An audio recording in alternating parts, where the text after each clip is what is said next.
Bonsoir à toutes et à tous.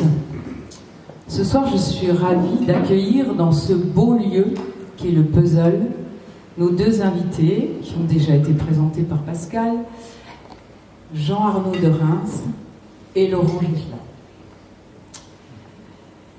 Prendre la mer, partir pour aller à la découverte de l'Europe des confins, celle des marges, celle méconnue des Balkans et du Caucase, pour une plongée dans l'histoire sidérante de ces minorités de la mer Noire et de la côte adriatique. Ils sont revenus avec un livre passionnant. Le titre est écrit là, mais je vous le redis, Là où se mêlent les eaux, publié aux éditions de la Découverte.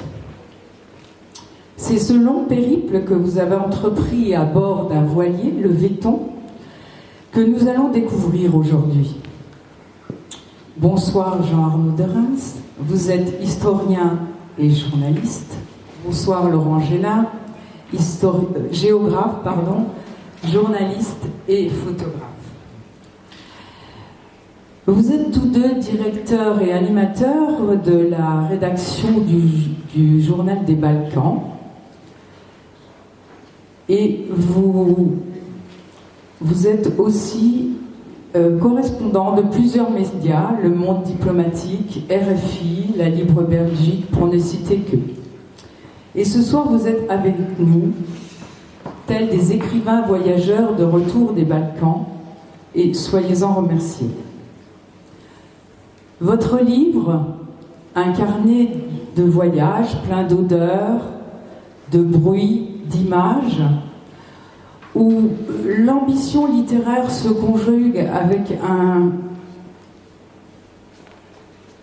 Je suis désolée, je suis un petit peu stressée. Alors, on va recommencer. Votre livre, un carnet de voyages plein d'odeurs, de bruits, d'images, où l'ambition littéraire se conjugue avec un savoir panoramique qui lie de la même façon la grande histoire, mais aussi de ces petites histoires faites de rencontres improbables, surprenantes, touchantes parfois. Dans votre récit, les migrants sont présents constamment.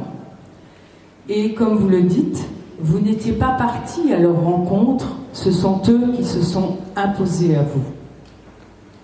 Un voyage qui, dites-vous, vous a lavé les yeux. Bonsoir à tous. Ça marche? Non, là il est pas. Hop. Voilà, c'est mieux comme ça, je pense. Oui, voilà. Bonsoir à tous et merci à vous tous d'être là. Merci à cette très belle médiathèque de nous accueillir. Merci à Pascal, bien sûr, et puis à tous les amis de l'association Des mots et débats. Les quais de Crotone sont déserts. Un haut mur d'enceinte protège le bassin de l'assaut du vent et des vagues de la mer Ionienne. Sur un grillage déchiré, une pancarte précise « Accès sévèrement interdit aux personnes non autorisées ». Quelques rafiaux achèvent de rouiller, des grues de levage sont figées dans la tente de cargo, un vraquier turc découpe le ciel bleu. Le navire penche dangereusement sur bâbord et menace de s'allonger sur le quai. La coque et les tourelles portent les traces d'un incendie, la peinture rouge s'écaille, mais le nom du bâtiment est encore visible, Genghis Khan, le conquérant mongol de la steppe eurasienne qui fit trembler l'Europe, bloquée dans ce port de Calabre. Quelques retraités bricolent des barques, les pêcheurs de l'autre côté du bassin ont pris la mer avant l'aube. Au matin, d'étranges silhouettes montent et descendent d'une Genghis Khan, esquissant un salut de la tête lorsqu'elle passe devant le Véton. Sandales, fripes bon marché, sacs en plastique à la main, une quinzaine de clandestins squattent l'épave. Des Kurdes, des Afghans et des Iraniens. À la nuit tombante, nous grimpons l'échelle de coupée. Dans l'obscurité, les tuyaux du navire dessinent au-dessus des têtes des arabesques calcinées. Des formes humaines s'extraient peu à peu des anfractuosités métalliques. 5 personnes ont trouvé refuge dans une cabine rongée par la rouille. La peinture tombe en plaques comme une peau malade. Une bougie, quelques matelas à même le sol, on dort ensemble pour se tenir chaud. Sur le pont du bâtiment, les hommes ont étalé un morceau de tissu. Nous avons apporté quelques bouteilles de jus de fruits, le ciel est dégagé, la lune projette une lumière crue qui allonge les ombres. Une paix éphémère est descendue sur Crotone. Mahmoud, les yeux noirs et les traits coupants, observe en silence ses invités. Un moment, puis il commence le récit de la longue errance. J'étais journaliste en Iran, on m'a mis en prison. Dès qu'ils m'ont relâché, j'ai décidé de m'enfuir. J'ai franchi à pied la frontière turque, marchant la nuit dans les montagnes. J'ai attendu des mois, puis à Istanbul, un passeur m'a permis d'atteindre l'Europe, de traverser la Grèce, la Macédoine. Ensuite, il a encore fallu marcher, donner les liasses de billets conservés à même le corps, sauver des longues nuits passées avec des inconnus dans des abris incertains. Mahmoud raconte les villes de Serbie, de Hongrie, aperçues de loin les nuits de pluie, depuis les ronds-points et les zones industrielles où s'arrêtent les camions. Les frontières franchies par chance, car sans celle-ci, sans un sourire favorable du destin, un clandestin ne peut pas aller bien loin. Avec quelques compatriotes, Mahmoud a erré un temps dans les brouillards glacés de Vénétie et de Lombardie, avant de descendre vers le sud, où il fait moins froid pour ceux qui dorment dehors. Les passagers du Genghis Khan sont en transit dans un espace-temps infini. Ils espèrent des papiers, un titre de séjour, le droit de résider en Italie ou quelque part en Europe pour ne pas rester des ombres fugitives. Cette attente est théoriquement rythmée par des étapes déterminées par la procédure bureaucratique. En réalité, elle n'a ni terme ni échéance. Les passagers du Genghis Khan sont des fantômes aux yeux de l'administration. Avec leurs compagnons des autres squats de la ville, ils envahissent les maisons, les bateaux abandonnés de Crotone, les marges de la ville et ses béances, mais aucune statistique précise ne les recense. Les demandeurs d'asile de toute l'Italie sont dirigés vers Crotone. À quelques kilomètres de la ville, plusieurs milliers d'entre eux sont hébergés dans le centre de Sant'Anna, et c'est déjà une sorte de privilège que de pouvoir occuper un bas-flanc dans les baraquements de cette ancienne base militaire. Il faut être enregistré et reconnu par les services compétents comme ressortissant d'un pays donnant potentiellement droit à l'asile. Les autres, les milliers d'autres, errent dans les rues, osant à peine rêver d'une embauche à la journée, espérant au mieux trouver de quoi manger auprès de quelque organisation charitable. Sur le quai du port, Mahmoud prend des photos avec son téléphone portable. Demain, notre image figurera en bonne place sur un compte Facebook iranien pour peu qu'il trouve quelques pièces pour se connecter à Internet. Demain, nous aurons quitté Crotone, tandis que les passagers du Genghis Khan resteront bloqués dans la carcasse du vraquier turc. Les voyageurs abandonnent toujours les gens. Il nous a fallu 3 jours et 2 nuits de mer pour gagner Crotone, passant au large de Gozo et du Cap Passero, à la pointe sud-est de la Sicile. Nous sommes 7 à bord du Véton, un voilier de 17 mètres qui dormait dans une marina de Monastir en Tunisie. 2 journalistes, 2 marins et 3 amis qui nous quitteront dans quelques semaines. Nous voulons remonter l'Adriatique, redescendre en mer Ionienne, arpenter léger jusqu'aux Dardanelles, gagner enfin Istanbul et passer de l'autre côté du Bosphore, capoter au long de rivages souvent familiers pour relier entre eux les points de carte mentale parcellaires, morcelés. Nous avons la croyance que la mer lavera nos yeux, nous donnera le regard neuf qui permet de raconter de nouvelles histoires.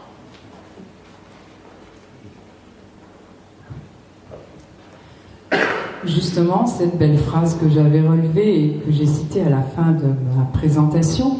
Donc, vous êtes à Crotone et vous rencontrez des migrants.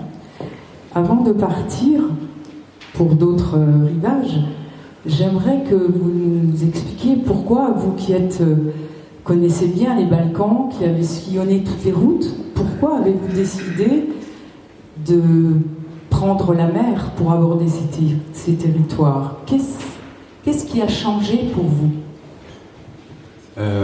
Bien, bonjour à tous, bonsoir à tous. Alors oui, pour se raconter un peu plus, nous on est journalistes, comme Pascal le disait, on travaille depuis moi une quinzaine d'années dans les Balkans, Jean-Arnaud depuis un peu plus. J'ai aussi habité en Ukraine pendant quelques années où j'étais correspondant de la presse française. Et c'est vrai que quand on est journaliste, alors il faut répondre ou essayer d'avoir plusieurs qualités indispensables, je pense, dans notre conception du journalisme en tout cas, pour exercer cette profession. Alors bon, il faut être curieux, évidemment, mais il faut aussi avoir, je pense, beaucoup d'empathie. Quand on rencontre les gens, rien ne les oblige à nous parler, et c'est toujours un cadeau, un privilège de recueillir la parole des gens, de leur poser des questions, d'avoir leurs réponses, et puis de transmettre leurs paroles autant que faire se peut à nos lecteurs ou à nos auditeurs. Et c'est vrai que quand on travaille, alors on travaille dans les Balkans, on remonte très régulièrement les vallées de l'intérieur, cette région de moyenne montagne. On rencontre toujours les mêmes personnes ou les mêmes situations, souvent des situations très difficiles. Alors de l'exode, la guerre, la misère économique, des situations pas faciles. Et c'est vrai que quand on exerce ce métier, comme quand on exerce tous les métiers d'ailleurs, parfois on ressent un peu de lassitude. On ressent une sorte de fatigue qui nous empêche peut-être d'avoir cette empathie nécessaire avec les gens. Ça, c'est très important.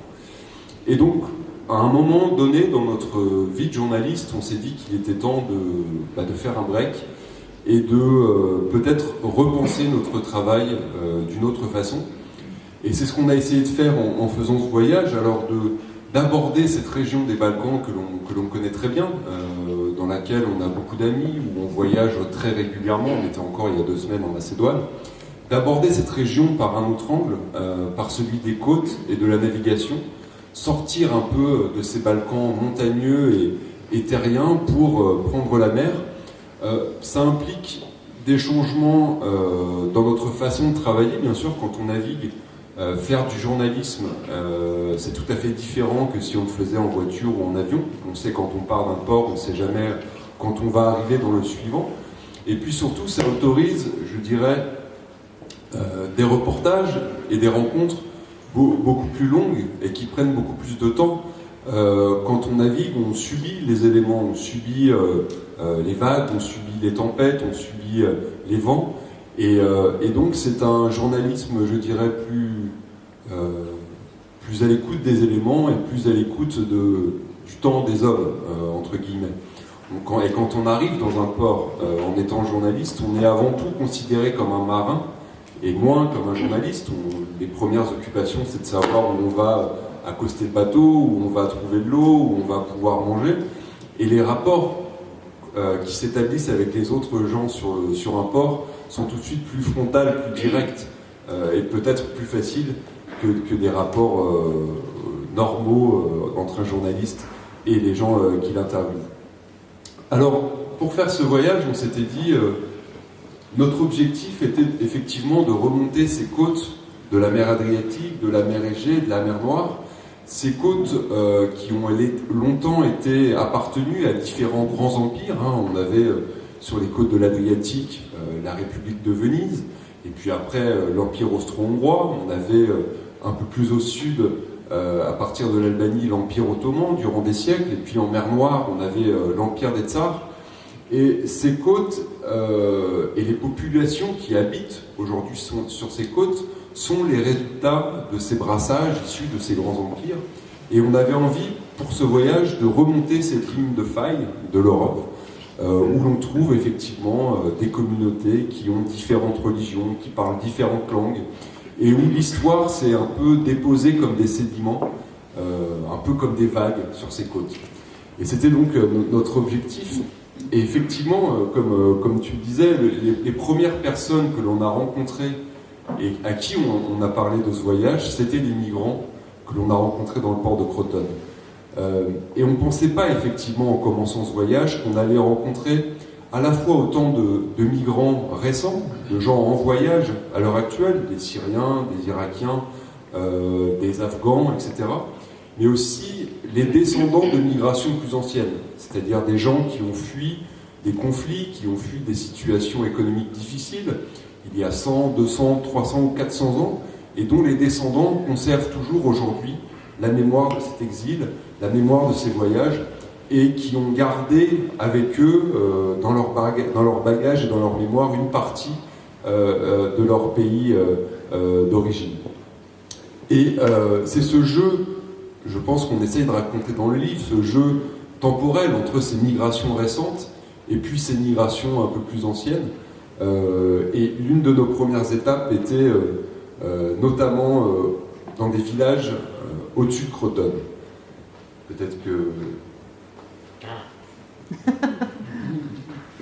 Alors, au-dessus de Crotone, oui, il se trouvait techniquement que le bateau était donc à Monastir, en Tunisie. La première escale, ça a été de traverser la mer Méditerranée, et on voulait aller à Crotone. Pour dire une chose tout de suite assez importante, quand on voyage comme ça, en bateau, on avait un peu une idée générale de là où on voulait aller, mais bien souvent, c'est une escale qui a déterminé l'escale suivante. Dans un port, les gens vous disent « mais va donc dans ce port-là après, là il y a une histoire intéressante et puis je connais quelqu'un ». Donc notre trajet s'est un petit peu dessiné, au moins en partie, comme ça, d'escale en escale. Mais par contre, on voulait aller à Crotone, et on voulait aller à Crotone pour rencontrer des Arberèches. Alors les Arberèches, ce sont des Albanais qui ont fui l'Albanie, qui ont fui la conquête ottomane, la conquête turque des Balkans et de l'Albanie au XVe et au XVIe siècle. Et ces Arberèches se sont installés dans des villages du sud de l'Albanie, en Calabre, en Sicile, dans les Pouilles. Souvent, ils se sont installés dans des villages qui sont un petit peu à l'écart de la mer, sur des éperons rocheux, parce que pour eux, la mer, c'est à la fois, ça a été le chemin de leur salut, le chemin de leur fuite, ce qui leur a permis d'échapper à la conquête turque, mais c'était aussi toujours l'endroit d'où pouvaient venir des raids ennemis, d'où pouvait venir le danger, la menace. Donc en se mettant un peu dans la montagne, les Arberèches pensaient être plus à l'abri. Et à Crotone, on avait quelques contacts dans un village arborèche qui est un petit peu au-dessus, Calfizzi. Le maire du village est venu nous chercher dans son vieux 4x4 sur le port de Crotone, et on a passé du temps dans ces villages. Et le village de Calfizzi, c'est un village comme tous les villages d'Italie du Sud, qui est très pauvre aujourd'hui, dont les gens s'en vont. Les Arberèches qui vivent dans ce village le quittent massivement pour aller travailler là où il y a du boulot, en Italie du Nord, ou bien plus loin en Allemagne ou ailleurs. Dans le temps, peut-être certains sont venus en Lorraine il y a quelques générations, ça serait assez probable. Et donc le village, comme tous les villages du sud de l'Italie, se vide. Et ce qu'on ne savait pas, c'est que ce village de Calfizzi, il accueille des réfugiés d'aujourd'hui. Il accueille des Somaliens, des Afghans, des Syriens. Et les gens du village sont très contents d'accueillir ces gens parce que ça permet de faire vivre le village. Ils aident aux travaux des champs, leurs gamins vont à l'école, ils permettent au village de vivre. Ces Arberèches sont tous, même si leurs ancêtres sont partis il y a plus de 5 siècles, sont tous extrêmement conscients du fait d'être les descendants d'un exil. C'est ce qui fonde leur identité collective. Et du coup, pour eux, il est, je dirais, naturel d'accueillir des gens qui sont aujourd'hui en migration, qui sont aujourd'hui en exil. Et après, il s'est passé quelque chose d'assez étonnant. On a passé du temps dans le village, avec un jeune Afghan notamment qui travaillait comme jardinier à la mairie, avec des dames somaliennes. Et ces dames somaliennes, qui étaient dans le village depuis, je ne sais pas, quelques semaines, la première langue européenne dont elles avaient appris quelques mots, c'était l'arberèche, un dialecte albanais du XVe siècle. Vous savez, parfois on parle des grandes langues et des petites langues, ce qui est toujours totalement idiot. Il n'y a pas de grandes langues, il n'y a pas de petites langues. Les langues, elles vivent si ce sont des vecteurs de communication. Et pour que sa langue vive, il faut ouvrir sa porte, il faut la parler à des gens. Et en faisant vivre leur langue de cette manière-là, en parlant arberèche à ces gens qui arrivent, en accueillant ces gens-là, ces arberèches font vivre leur langue. Et c'est ces histoires-là, ces rencontres entre des exils d'hier, d'avant-hier, des exils d'aujourd'hui, qui, comme le disait Laurent, nous ont accompagnés tout au long du voyage. Justement, vous venez d'évoquer les Arbëresh, une communauté bien installée dans le sud de l'Italie, mais qui ont, comme vous le dites, l'exil dans leur gène. Mais ce ne sera pas toujours le cas dans votre périple. Est-ce que vous pouvez nous évoquer d'autres situations? De gens qui n'ont pas la mémoire d'un exil. Le micro. Oui, des gens qui n'ont pas la mémoire d'un exil. C'est un peu compliqué pour le coup. C'est un peu compliqué parce que, sur le fond, toutes ces côtes de la mer Adriatique, de la mer Égée, de la mer Noire, il y a à peu près toujours la même configuration géographique. Vous avez des montagnes qui tombent dans la mer avec une bande littorale souvent très étroite. C'est parfois rien du tout, parfois quelques kilomètres ou plus. Alors, ces gens qui vivent sur la bande côtière, ils sont toujours en interaction avec les gens de la montagne, parce que dans la montagne, il y a de la nourriture, il y a des gens qui font de l'élevage, de l'agriculture, puis il y a du bois surtout. On a besoin de bois. Des hommes qui ont construit ces bateaux.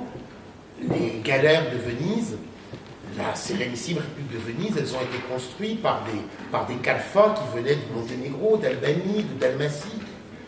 Et ceux qui ne construisaient pas les bateaux, bien souvent, étaient aussi galériens, étaient rameurs sur ces bateaux. Donc il y avait besoin d'hommes qui venaient de l'intérieur.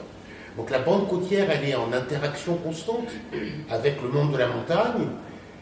Et aussi, dans le même temps, cette bande côtière, elle est toujours en interaction avec la côte qui est en face. Et la mer, c'est deux choses. La mer, c'est à la fois ce qui permet l'échange des marchandises, des hommes.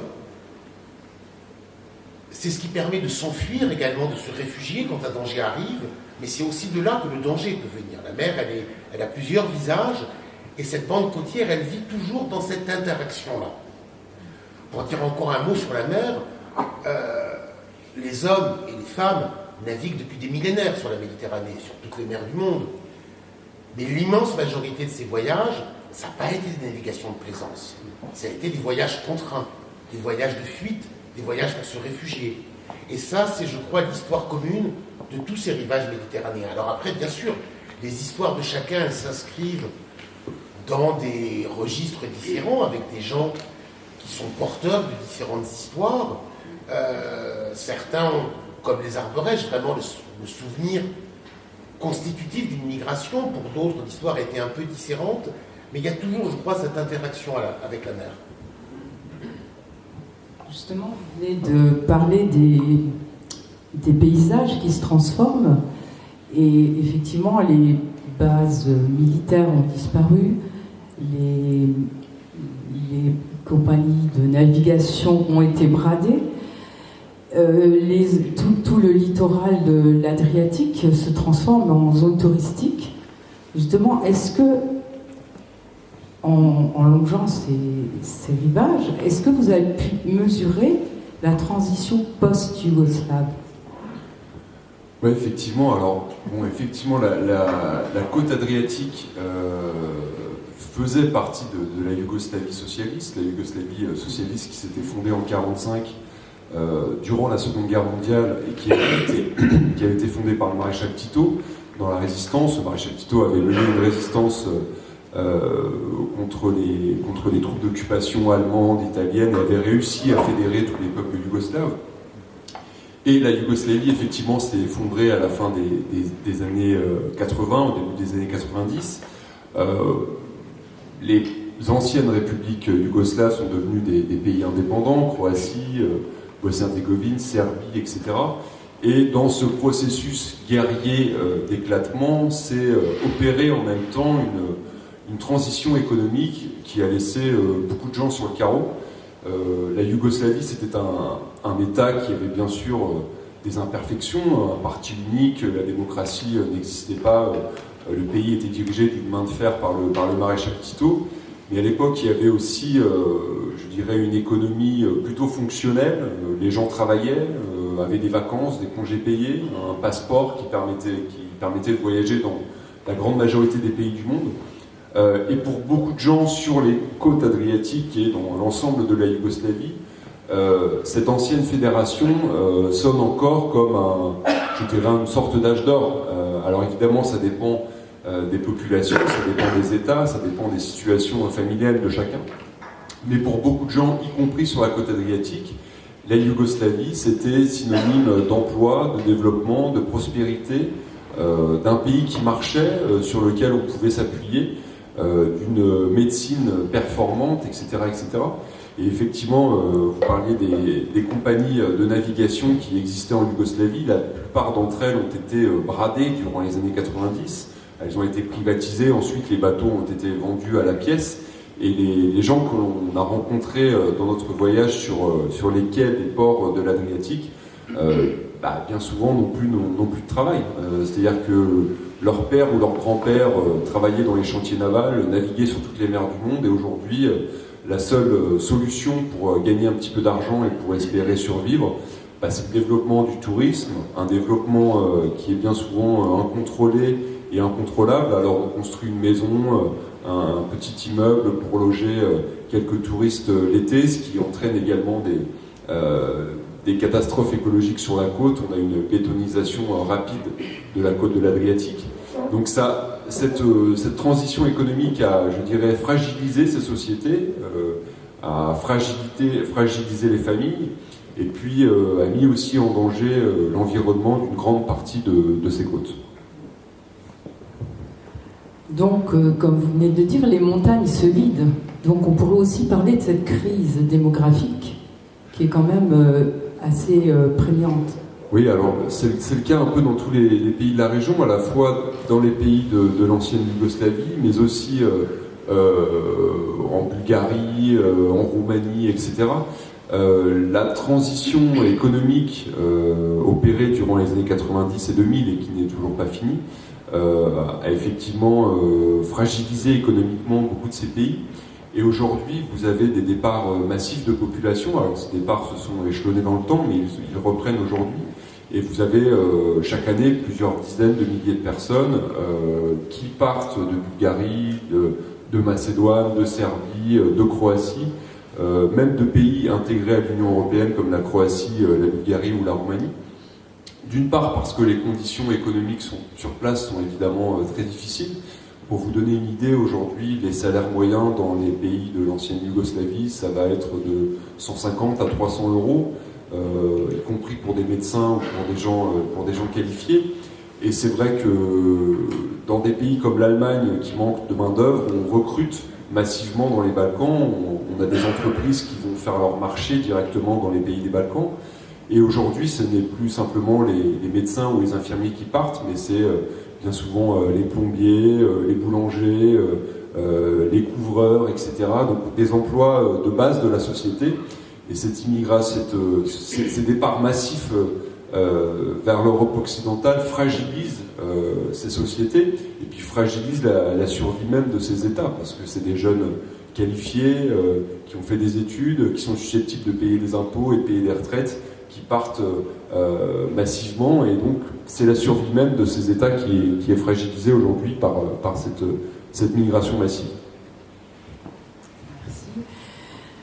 On va un petit peu avancer un peu plus dans le voyage. On va quitter la mer Adriatique pour se rendre, traverser le canal de Corinthe pour arriver à Athènes, où vous arrivez le jour de la célébration de l'indépendance. Est-ce fait exprès? Comment avez-vous vécu? Et est-ce que, je prolonge ma question, comme la Grèce a été quand même en crise, est-ce que cette crise est encore palpable? Alors, pour le coup, on arrive le 25 mars, qui est le jour de l'indépendance grecque. On arrive, pas à Athènes, mais on n'a pas encore passé le canal de Corinthe. On est dans la zone vraiment l'Épire, donc le nord de la Grèce, sur la mer Ionienne, juste après la frontière de l'Albanie. Alors, on n'avait pas calculé la date, pour être honnête, encore une fois, parce que quand on est en mer, on ne peut pas maîtriser véritablement son calendrier. C'est impossible de dire on sera tel jour à tel endroit. Ça, c'est vraiment la chose que les marins ne peuvent pas faire, parce que on a, dans notre descente de l'Adriatique, on a essuyé quelques tempêtes, on est resté bloqué à certains moments dans des îles, et dont on ne maîtrisait pas, bien sûr, le calendrier. Naviguer, c'est pas l'indicateur des trains, c'est pas des horaires d'avion, c'est accepter toute autre temporalité et on n'a pas d'autre choix que de s'y soumettre. Donc on est arrivé un petit peu par hasard en Grèce ce matin du 25 mars, jour de la fête nationale. Quand on est arrivé, la Grèce était, je dirais même au plus fort, enfin dans vraiment les années les pires de la crise. Le pire était peut-être encore à venir, d'ailleurs, pour être exact, et puis on ne sait pas de toute manière quand la Grèce sortira véritablement de la crise. On était, je pense, à ce moment où déjà il y avait eu des plans d'austérité répétés, où déjà les salaires, les retraites des fonctionnaires notamment, mais les retraites de tout le monde, avaient été très sérieusement amputées, où les services publics ne pouvaient plus fonctionner parce que tout était coupé dans les hôpitaux, dans les maisons de retraite, dans les écoles, partout. Mais je crois qu'on était encore à un moment, je dirais, de sidération. Les gens étaient là à se dire, mais attends, qu'est-ce qui est en train de se passer? C'est pas possible. On vivait dans un pays qui n'était pas idyllique, où il y avait des problèmes, comme partout. Il y avait des gens riches et des gens pas riches, où il y avait de la corruption, où il y avait des politiciens ineptes, où il y avait, bref, des choses qu'on peut retrouver d'une manière ou d'une autre un petit peu partout. Mais passer de cette normalité avec ses problèmes à ce moment brusque où tout ce qui fait le cadre normal de la vie s'effondre, sans qu'on en comprenne la raison, parce que les Grecs n'ont pas compris la raison de ce qui se passait, c'est quelque chose qui est de l'ordre du traumatisme collectif et du traumatisme individuel. Donc on est resté longtemps en Grèce, qui est un pays très accueillant pour les marins, sur la côte ionienne, à Athènes, après dans les îles des Cyclades. On a noué beaucoup d'amitié dans tous ces endroits, et on était là. À ce moment, c'était finalement souvent les gens nous disaient, mais écoute, tu as vu ce qui est en train de se passer? Ils nous demandaient, mais vous pensez que ça va continuer? Et là, quand on est journaliste, c'est toujours le moment le pire, quand les gens qui sont déjà dans la merde nous disent, mais vous pensez quoi? Ça va continuer? Bon, on peut faire la réponse la plus simple qui est de dire j'en sais rien, mais c'est un peu hypocrite. Donc c'est vraiment une situation que les journalistes n'aiment pas du tout vivre, mais en même temps c'est la question naturellement que dans tous les pays du monde, les gens vont avoir envie de poser à des journalistes. Donc c'est cette Grèce-là qu'on a découvert par la mer. Pour le coup, la Grèce, c'est un pays dans lequel on ne connaissait pas bien, dans lequel on ne travaillait pas beaucoup, parce qu'on travaillait le plus souvent plutôt dans l'ancienne Yougoslavie ou en Albanie. Et le pays qu'on a découvert et avec lequel on a eu immédiatement énormément de sympathie, de liens qui se sont créés, c'est ce pays qui était là, un pays au bord de l'abîme, enfin, déjà en train de s'effondrer, où les gens se demandaient, mais qu'est-ce qui se passe? Il n'y a pas de parachute? Et justement, ces minorités linguistiques sont reconnues par les Grecs ou non? Alors non, la Grèce, l'histoire de la Grèce est un peu compliquée. Le pays est devenu indépendant après l'insurrection de 1821. Et la Grèce s'est formée sur un modèle d'État-nation où, en théorie, il n'y a qu'un seul peuple grec, parlant le grec, orthodoxe, qui existerait. Il faut quand même rappeler qu'il y a 3 pays membres du Conseil de l'Europe qui n'ont jamais ratifié les conventions du Conseil de l'Europe sur les droits des langues et des peuples minoritaires. Ces 3 pays, c'est la Turquie, la Grèce, et le troisième, je pense que vous le connaissez, c'est la France. C'est les 3 seuls pays membres du Conseil de l'Europe qui n'ont pas ratifié tous ces documents. Donc en Grèce, en théorie, il n'y a pas de minorité nationale, il n'y a pas de minorité linguistique, sauf une minorité un petit peu particulière, qui est ce qu'on appelle la minorité musulmane de Thrace occidentale, donc tout à l'est du pays, vers les frontières turques. Ça, c'est une conséquence de la fin de la guerre gréco-turque qui a suivi la Première Guerre mondiale et du fameux traité de Lausanne en 1923 qui a mis un terme à cette guerre. Ailleurs, il n'y a en théorie pas de minorité, même si, bien sûr, il y a des gens en Grèce qui parlent d'autres langues que le grec. Il y a des Aroumains, il y a des Albanais. Alors des Albanais qui ont toujours vécu en Grèce. Cette région, là où on était, de de l'Épire. C'est une région où vivaient jusqu'à la Seconde Guerre mondiale pas mal d'Albanais musulmans qui ont été expulsés en 1945 sous l'accusation de collective d'avoir collaboré avec les occupants italiens en l'occurrence. Les accusations collectives de collaboration, c'est toujours un prétexte pour se débarrasser de gens qu'on a envie de voir partir. Et les gens qui collaborent, peut-être, mais c'est jamais un peuple dans son ensemble, une communauté dans son ensemble.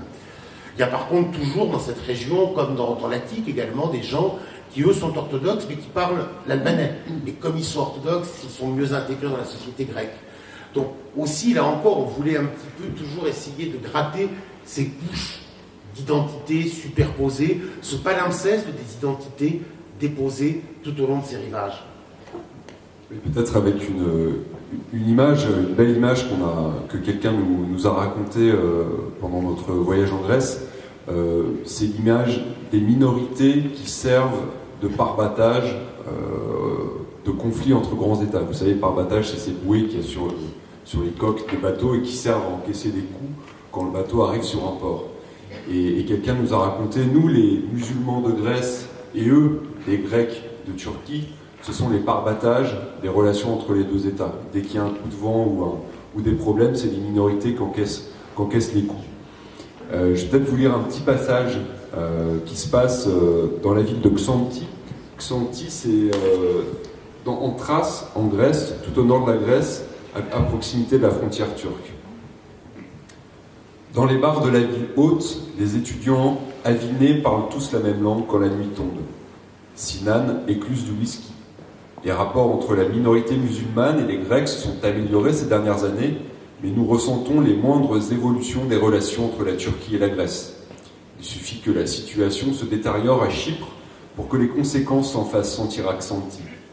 Les Grecs et les Turcs de Thrace occidentale arrivent à s'entendre, mais à tout moment, la politique peut transformer la région en baril de poudre. Sinan ouvre les portes de bistrots cachés dans les ruelles, ambiance tamisée ou électrique, verre carré pour le jus de tomate qui accompagne la vodka ou verre à pied qui font des bulles. J'ai travaillé plusieurs années dans un bar gay de Londres, souffle Sinan. 3 pas de danse pour la musique et la tête qui tourne pour les souvenirs. Quand j'étais étudiant en Turquie, j'avais sympathisé avec un grec d'Istanbul qui aimait à répéter que les Turcs de Thrace, comme les Hellènes d'Anatolie, sont les parbattages des relations entre nos deux États. Leur seul rôle, encaisser des coups quand la houle est trop forte. Je trouvais que c'était une belle image pour résumer la situation des minorités dans beaucoup d'États de la région. Merci beaucoup.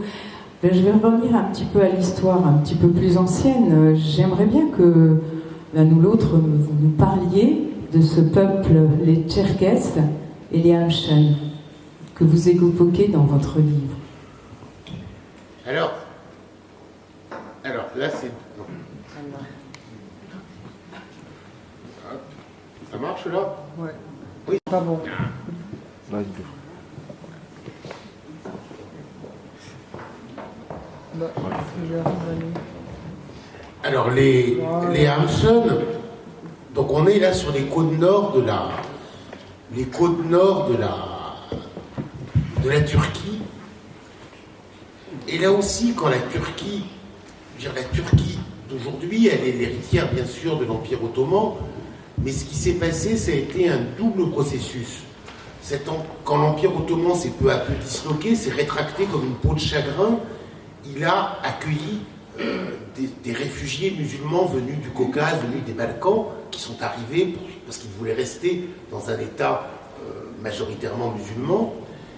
Et puis, quand la Turquie moderne est née comme un État moderne avec Atatürk, après la Première Guerre mondiale, donc, la Turquie a aussi pris un modèle d'État-nation unitaire où, en théorie, il n'y aurait que des Turcs, alors qu'en réalité, la population de la Turquie, ça a toujours été une mosaïque de religions, de langues, parce que l'Empire ottoman était un empire où toutes les communautés avaient des statuts reconnus et pouvaient cohabiter dans cet empire.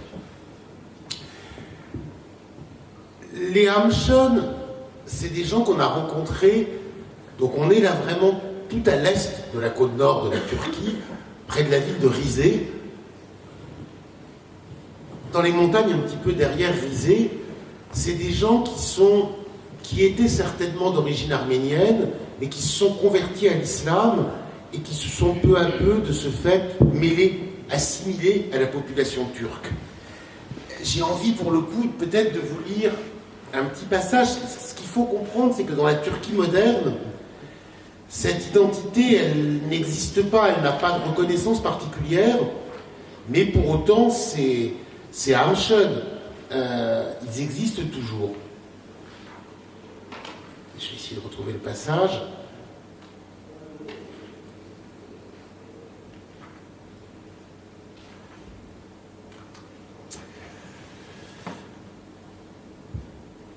La nuit a finalement envahi les sous-bois. Une boule lourde et graisseuse a immobilisé la voiture sur le bas-côté. Les troncs transpirent d'humidité, de grosses gouttes d'orage ruissellent depuis les feuilles des houppiers. Nous attrapons nos sacs pour continuer à pied, suivant à l'aveugle le chemin de terre. Une fois passé l'orée du massif forestier, un court horizon se dégage, quelques étoiles dans le ciel, la masse noire des montagnes, puis les lumières vacillantes d'une cahute et le grondement sourd qui annonce la rivière. La première auberge de la vallée est envahie par un groupe de touristes russes venus descendre en rafting la rivière sauvage. Passé de l'autre côté, il y a une cabane où dormir. La fumée d'un foyer s'étale dans la vallée, se mêlant aux brumes qui sortent avec l'obscurité. 4 ou 5 silhouettes découpées par la lumière de l'âtre apparaissent enfin, attablées devant du pain et des verres. Mon nom est Evrin, soyez les bienvenus. Le jeune homme a des yeux d'azur et la poigne d'un travailleur de force. Asseyez-vous, vous devez avoir faim. L'espace s'est refermé derrière nous, la pénombre et le ronflement des rapides ont dressé une toile de feutre sur les rumeurs de la route. Un verre partagé, puis les voisins de passage sont effacés. Evrin sort une nouvelle bouteille de raqueux, sa femme casse quelques œufs pour le dîner. Guljaï surveille le poêle en passant la main sur son ventre qui s'arrondit chaque jour un peu plus. L'enfant naîtra ici, sur les bords de la Fertena. Le campement du couple se compose de quelques constructions précaires à la merci d'une crue. Les rochers charriés par le courant sont les fondations de leur utopie libertaire. De père turc et de mère allemande, Evrin a beaucoup voyagé, il a appris à parler les langues du monde. Devenu traducteur pour gagner son pain, il préfère le roulement de la rivière rendu sauvage par la chute des neiges aux rumeurs de la ville. Mes ancêtres habitaient les flancs des montagnes pontiques et j'ai grandi dans ces cabanes que mon père avait commencé à construire. Le vent a dégagé les nuages, des milliers d'étoiles illuminent les pâturages d'altitude et les torrents qui viennent nourrir la Fertena.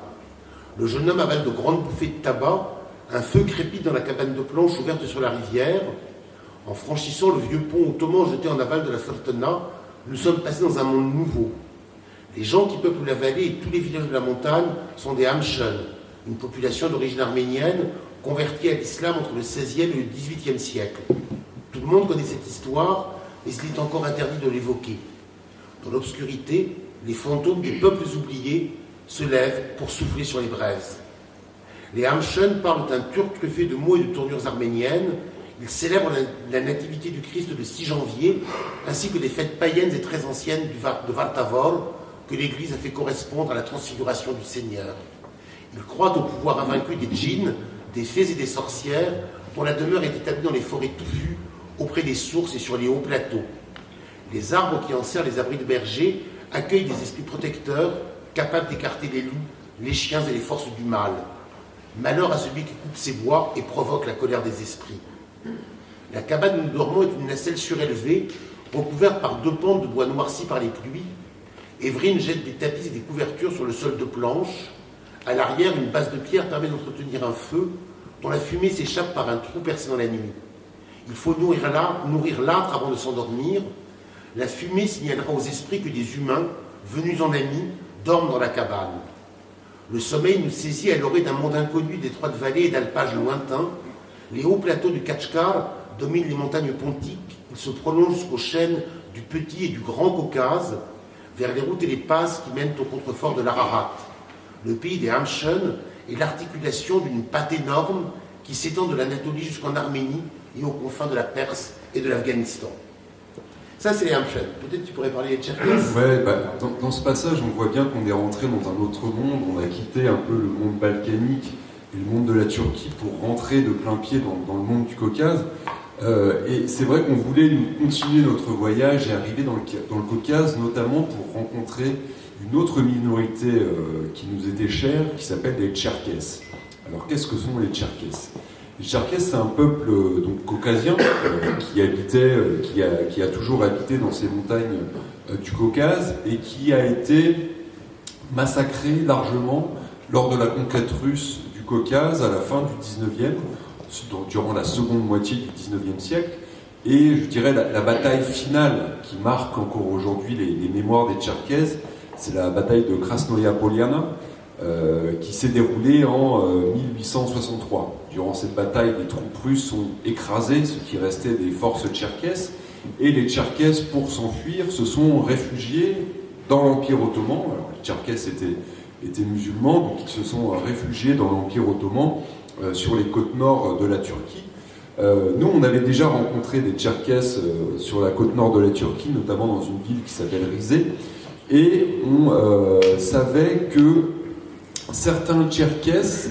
Alors, on savait également qu'au Kosovo, il y avait des Tcherkesses. Le Kosovo, au XIXe siècle, faisait encore partie de l'Empire ottoman, et ces Tcherkesses qui avaient fui la conquête russe s'étaient installés jusqu'au Kosovo, et notamment à côté de Pristina, la capitale, on savait qu'il y avait des villages tcherkesses, et ces villages tcherkesses ont été vidés. Les Tcherkesses du Kosovo sont partis en 1998, au moment où la guerre commençait au Kosovo entre l'armée serbe et l'armée de libération du Kosovo, l'Utcheka. Ces Tcherkesses, pour échapper au combat, sont partis, ils ont abandonné leur village, et ils ont eu l'idée baroque de revenir sur la terre de leurs ancêtres qu'ils avaient quittée au milieu du XIXe siècle. Et nous, pendant ce voyage, on s'était dit, évidemment, on va essayer de retrouver dans le Caucase ces Tcherkesses du Kosovo qui sont partis en 1998. Et donc c'est ce qui nous a amené, vous voyez sur la carte, dans la ville de Maïkop, en Russie. Les Tcherkesses du Kosovo sont partis en 98-99 et ils se sont réinstallés sur la terre de leurs ancêtres, sur la terre qu'avaient quitté leurs ancêtres une grosse centaine d'années plus tôt. Et donc nous, on est arrivés dans cette steppe immense du Caucase, des centaines de kilomètres de plaine, et on a demandé aux gens où sont les Tcherkesses du Kosovo, et on a fini par trouver leur village. Et donc on est arrivé à la porte de leur village, on a frappé à la porte, on a fait Dobar dan, bonjour en serbo-croate. Bon, ils étaient assez surpris de voir des journalistes français qui parlaient serbo-croate au milieu de la plaine russe. Mais bon, on a réussi à rentrer chez eux, on a bu le café, on a donné des nouvelles du village, éventuellement des cousins qui habitaient encore au Kosovo, on a discuté comme ça pendant plusieurs heures.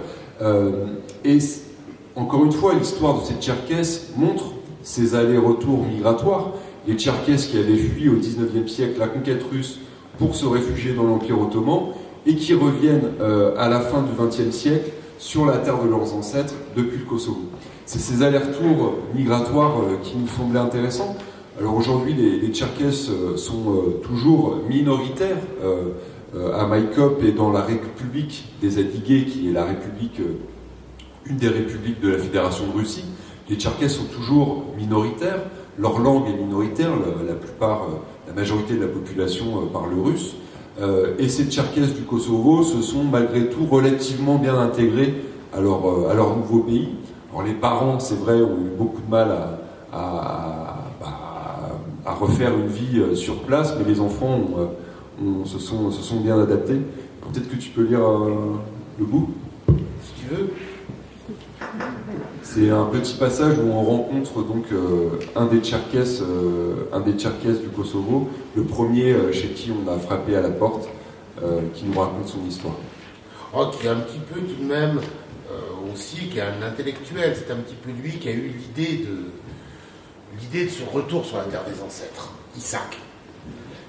Isaac Chey est moins enthousiaste. Ici, c'est la terre de nos ancêtres, mais durant 6 générations, les nôtres ont vécu au Kosovo, qui est aussi notre pays. Lui-même n'a pas pu trouver de travail. Quand je suis arrivé à Maïkop, on m'a proposé de travailler au théâtre russe, mais je ne parlais pas assez bien la langue. Ensuite, on m'a donné un emploi au théâtre adigéen, mais le salaire n'était que de $100 par mois. Comment aurais-je pu faire vivre ma famille avec cette somme? J'ai préféré m'installer ici, au village, et cultiver la terre pour nourrir les miens. Isaac est fier de son jardin, sûrement le plus beau du village, l'objet de tous ses soins. Il possède 40 arbres différents et tente d'acclimater de nouvelles plantes. Il montre ces espèces balkaniques ou sibériennes. Il a même réussi à faire pousser un bon figuier alors que les températures l'hiver tombent à moins 40 degrés. Nous avons des fruits et des légumes frais durant 9 mois de l'année sur Ejmitil. Isaac est un érudit qui a travaillé avec les disciples du linguiste Georges Dumézil, venu l'interroger sur la langue adyguéenne. Il n'a jamais pu exercer son métier de comédien, ni à Pristina, ni à Maïkop. Revenir au Kosovo, la question ne se pose pas, malgré les difficultés de l'adaptation dans ce nouveau pays. En partant du Kosovo, Isaac a emporté le bien le plus précieux de la famille, un berceau transporté par les réfugiés du XIXe siècle. Celui-ci a abrité les enfants de générations successives qui sont nés au Kosovo avant de revenir dans le Caucase. Il se trouve désormais au Musée national de Maïkop. Isaac se tourne vers la plaine immense qui s'étend derrière l'Aoul de Mafekhab. L'horizon est infini. Au Kosovo, nous étions serrés les uns contre les autres. Ici, tout est grand, explique-t-il. Il y a quelques années, des représentants du ministère de l'Agriculture sont venus admirer mes courges. Ils n'en avaient jamais vu d'aussi grosses, mais ils ont été surpris par la façon dont je les plantais, en rang serré. Au Kosovo, nous sommes habitués à utiliser le moindre centimètre carré de terre, tandis qu'ici, l'espace ne se compte pas. Vivre à l'étroit a aussi marqué nos mentalités, et nos enfants verront certainement le monde d'une autre manière. J'ajouterais juste une chose, c'est que quand on est arrivé à Maïkop, c'est l'endroit où on était le plus loin du rivage. C'est aussi l'endroit où on était le plus à l'est dans notre voyage. Et là, c'est quand même un petit peu pas le bout du monde, parce que le monde n'a pas de bout, mais quand même, entre les montagnes du le Piémont des montagnes du Grand Caucase, la plaine infinie, on est quand même un petit peu loin, en tout cas, du monde qu'on connaît habituellement. Et c'est là où on s'est dit qu'il était temps de changer de cap, de commencer à revenir vers l'ouest. Il n'y a pas de raison de terminer un voyage. La Terre est ronde, on peut tourner, on peut continuer. Il n'y a aucune raison objective d'arrêter un voyage. Mais il y a un moment où il est bon, je pense, de se dire, pas qu'on a atteint un objectif, parce qu'on n'atteint jamais d'objectif en voyage. Juste, on était arrivé dans cet endroit perdu pour trouver des gens avec qui on avait des connaissances communes. Parce qu'en cherchant bien avec ces Tcherkesses du Kosovo, on a discuté, puis forcément, on est arrivé à évoquer des connaissances communes, parce que vous le savez, le monde est extrêmement petit. Et si on fait preuve d'un peu de bonne volonté, on trouvera toujours des connaissances communes avec n'importe quel habitant de cette malheureuse planète. Et là, une fois qu'on avait donc constaté qu'on avait des connaissances communes avec ces Tcherkesses revenus à Maïkop, on s'est dit, voilà, il est peut-être temps de prendre petit à petit un chemin qui va nous ramener plus à l'ouest.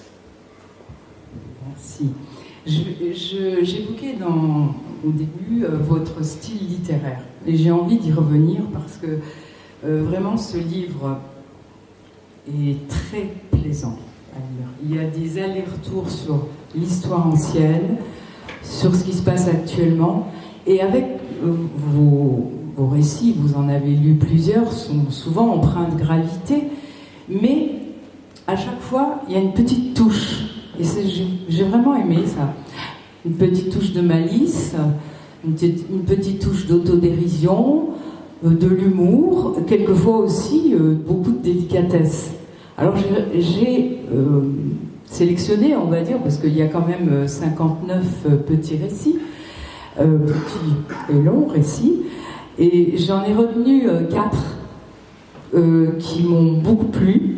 Alors, si vous voulez nous en parler, alors le premier c'est sur le rivage des Phéaciens, où vous parlez des paysages édéniques, et puis tout d'un coup on a les baraques de la douane albanaise où beaucoup de fuyards sont tombés sous les balles.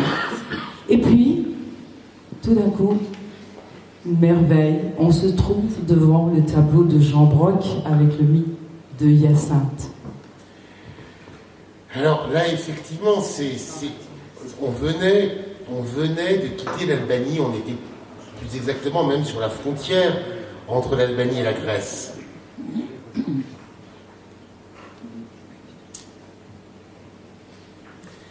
Aux abords de la frontière grecque, le paysage s'alanguit.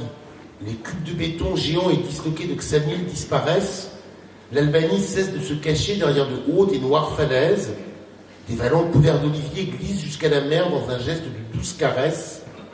Des plages de sable blanc viennent tourner la ligne du littoral, comme les dessins naïfs à l'arrière-plan des primitifs italiens. Le paysage est idyllique, mais trompeur. C'est ici que les dieux, les demi-dieux et les héros jouent les belles nuits avec des cerfs, des biches et des lions apprivoisés. Mais c'est là aussi que s'étendaient les derniers bunkers, les dernières baraques de la douane albanaise. Jusqu'à l'extrême fin des années 80, des balles venaient faucher le dos des fuyards qui croyaient avoir presque réussi leur pari d'arriver en Grèce. Quand le destin des hommes est en jeu, le presque est toujours tragiquement malvenu. S'il parvient à se glisser avant le plein succès, tout bascule toujours d'un seul et même côté, la mort. Ce fut peut-être ici, sur cette herbe très verte, que la jalousie de Zéphyr fit dévier le disque lancé par Apollon, qui vint mortellement frapper la nuque de Hyacinthe, aimé du dieu, si jeune et si beau, nu et simplement chaussé de sandales aux lanières bleues, selon un tableau fameux qu'en fit Jean Broc. Le calendrier n'indique que le second jour du printemps, mais la lumière est déjà rasante, comme à la fin d'une chaude journée d'été. Alors, ce tableau, c'est un beau tableau, effectivement, romantique, disons, qui évoque cet épisode de la mythologie.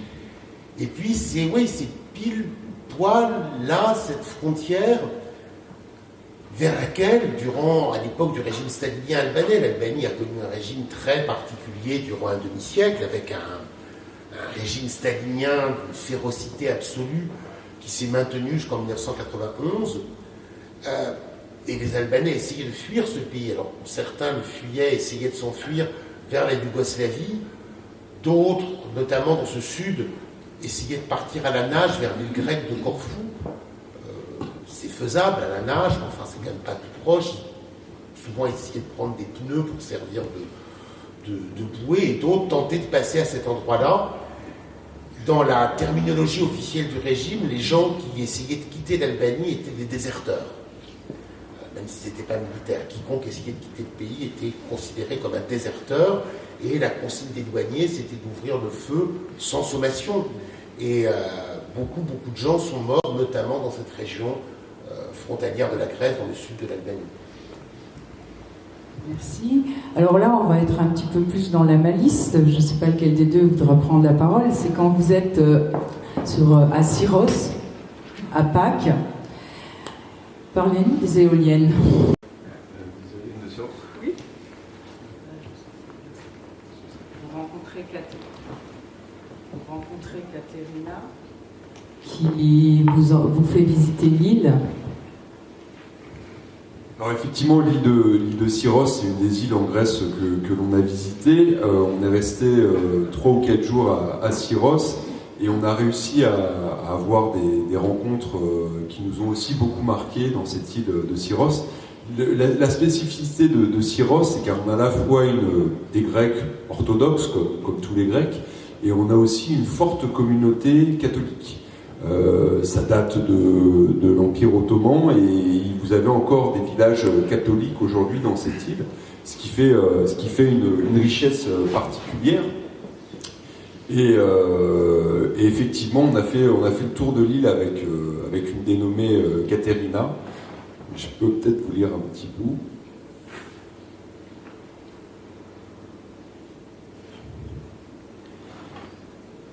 Caterina tient une petite échoppe 2 ruelles plus haut, vendant aux touristes quelques objets d'artisanat qui lui permettent de reverser un peu d'argent à sa grande constellation d'amis créateurs.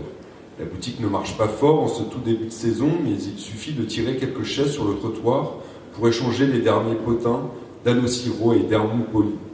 Le soir, les épitaphes catholiques et orthodoxes se croisent et se saluent sur la place Miaoulis. Celle des catholiques effraie toujours un peu les orthodoxes par leur extrême réalisme. Le sang coule des plaies, le visage du Christ est tordu par l'agonie d'une longue souffrance, bien loin du hiératisme serein de la divine figure adorée par l'Église d'Orient. Le samedi saint est le jour d'une longue attente. Dieu est mort et sa résurrection n'est encore qu'une promesse. Pourtant, dans chaque maison, les femmes s'affairent à préparer le banquet du dimanche. Les hommes vont acheter l'agneau. Les derniers préparatifs de la fête battent leur plein. Beaucoup de restaurants ont tiré leur devanture et nul n'ose s'attarder trop ostensiblement à la terrasse des cafés. Marissa, une autre amie de Caterina, nous emmène faire un tour de l'île dans son auto. Blablabla. vous voyez, on était arrivé à Chios le jour de Pâques et on avait, durant ces cérémonies, les deux processions qui se croisaient à la fois les orthodoxes et à la fois les catholiques. Peut-être les éoliennes.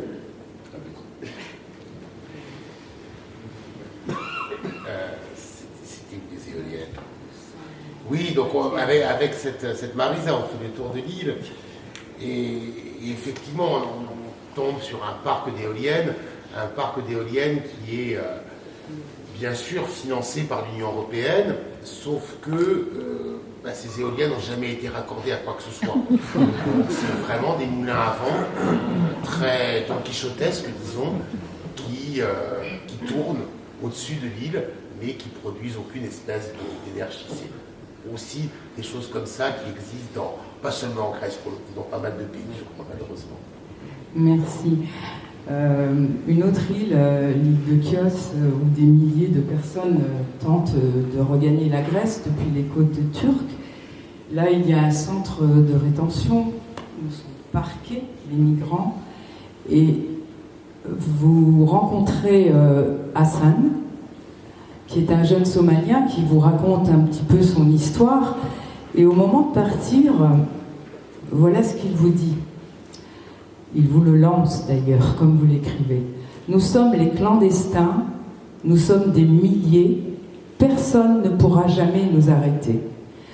J'imagine que, quittant cette île de Chios, doit être difficile de dormir après ça.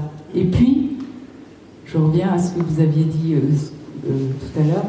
En fait, vous avez toujours cette petite note d'humour quand vous parlez des policiers aussi. Juste par rapport pour à dédramatiser peut-être. Oui, non, mais bon, parce que la situation avait aussi des petits côtés un petit peu cocasses. Chios, on est vraiment à quelques milles des côtes turques, donc c'est un endroit, bien sûr, où les gens qui fuient via la Turquie arrivent très naturellement en Grèce. Enfin, c'est une des manières les plus simples d'accéder à la Grèce. Nous, quand on est arrivé en voilier, on a été, comme tous les bateaux, immédiatement contrôlés par VHF, par les gardes-frontières, les gardes-côtes turcs, grecs, parce que c'est une zone de trafic et de passage de migrants. Et dans cette île, pour le coup, dans cette île de Chios, il y a un centre de rétention. Donc un centre où on met les gens en attente d'examen. C'est un centre fermé, c'est des conditions à peu près carcérales. Et normalement, dans tous les pays de l'Union européenne, c'est soit totalement impossible, soit très difficile pour les journalistes d'arriver dans l'île de Chios, d'entrer dans le centre de rétention. Sauf que là, on a eu, justement par des contacts d'amis, on avait un bon contact qui était la sous-préfète de l'île, qui avait décidé de tout nous ouvrir. Et donc cette sous-préfète francophone parfaite nous a énormément aidés. Et puis en plus, il se trouvait que le chef de la sécurité de l'île de Chios, un militaire, monsieur, comment il s'appelait, monsieur Samaras, est quelqu'un qui aimait beaucoup le whisky. Donc là, pour le coup, une bouteille de Johnny Walker a permis de faciliter la réalisation du reportage. Et on a pu rentrer dans ce centre de rétention, discuter avec les gens qui étaient là. Je dirais que le plus perturbant, le plus troublant, le plus difficile à accepter, c'était le contraste terrible entre les conditions dans lesquelles vivaient ces gens-là, des conditions carcérales, des baraquements vraiment de très mauvaises conditions, mais des baraquements accrochés à flanc de montagne au-dessus de la mer Égée. Ça aurait été un site absolument fabuleux pour faire un centre de vacances, pour faire un hôtel de luxe. Ouais, sauf qu'en l'occurrence, c'était une prison. Avec vue sur mer, mais quand même une prison. Et ce qui est intéressant aussi dans cette île de Chios, c'est que Jean-Arnaud parlait de ces réfugiés, alors d'Afghanistan, d'Irak, de Syrie, qui viennent des côtes turques, qui accostent à Chios en espérant entrer dans l'Union européenne et après poursuivre leur voyage vers l'Europe occidentale.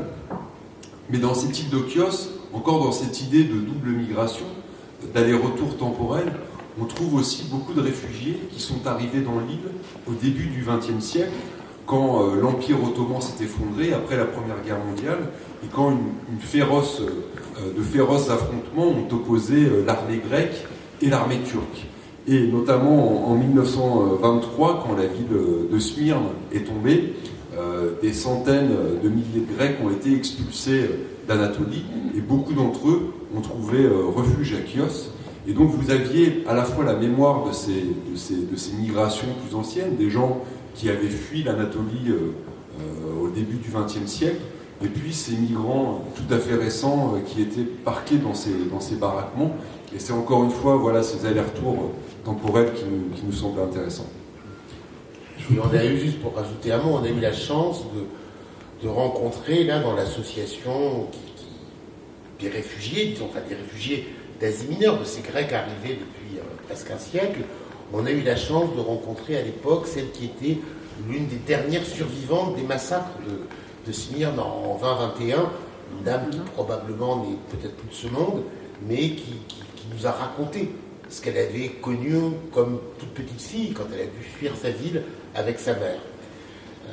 Ce qu'elle nous disait, ce qu'elle nous racontait, cette dame, c'est que sa mère lui disait toujours, pour comprendre l'histoire de Smyrne, Smyrne c'est Izmir, Izmir en turc ou Smyrne en grec, la ville elle a été prise 2 fois. Elle a été prise en 20 ou en 19 par les Grecs. Quand les Grecs ont libéré Smyrne, ils ont fait ce que fait toute armée qui libère une ville, ils ont incendié, pillé, violé, brûlé les quartiers non grecs. Et puis 1 an plus tard, l'armée turque a à nouveau libéré Smyrne. Et en libérant Smyrne, l'armée turque a fait ce que fait toute armée quand elle libère une ville. Elle a violé, tué, pillé, incendié les quartiers non turcs, en l'occurrence les quartiers grecs. La seule nouveauté, c'est qu'il y avait en plus de cela, dans la rade de Smyrne, il y avait des bateaux de guerre français, britanniques, italiens, qui observaient ce qui se passait, qui avaient reçu la consigne de s'en tenir à une stricte neutralité, et notamment d'empêcher les réfugiés qui essayaient de s'échapper de monter à bord des bateaux. Il y a des témoignages de marins français coupant les mains des réfugiés qui essayaient de s'accrocher au bastingage pour trouver le salut.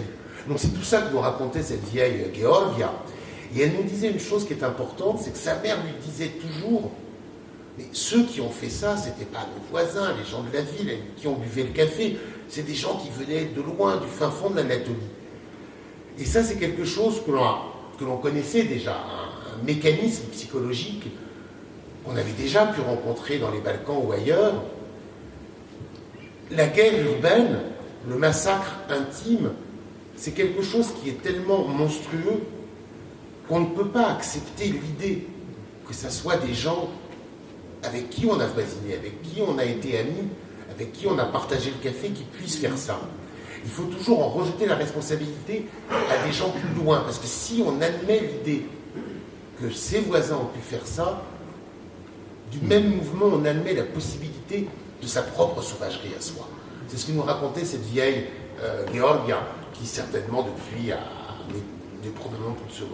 Je vous propose, Eliane, Jean-Arnaud et Laurent Chila, qu'à ce moment du voyage, on poursuive peut-être avec les questions du public, justement, et on reviendra peut-être au dernier souvenir tout à l'heure en finale. Donc, les gens qui veulent peut-être poser des questions, je vais passer avec le micro. Voilà. Il y a une question déjà là-bas.